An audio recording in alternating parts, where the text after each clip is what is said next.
Vanuit die hart van Mooiplaas, waar generasies se toewyding en passie vir beeste leef, nooi Steinberg Beefmasters julle uit na ons produksieveiling op Dinsdag 7 Julie 2026.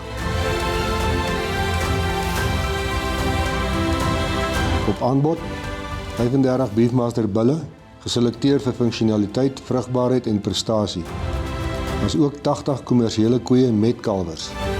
'n uitsonderlike geleentheid om kwaliteit genetika by jou kudde te voeg.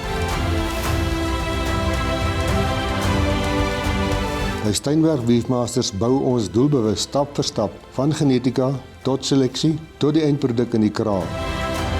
Stap vir stap werk ons aan vroegryp, medium raam, vrugbare en rustige diere. Beeste wat aangepas is vir die veld en presteer in elke seisoen en waarde toevoeg vir die kommersiële produsent. Ek is Piet Steinberg, merk die datum. 7 Julie 2026, Steinberg Beefmasters produksieveiling, om 11 uur die oggend te Mooiplaas, Hendrina. Steinberg Beefmasters, gebou op prestasie, geteel vir die toekoms.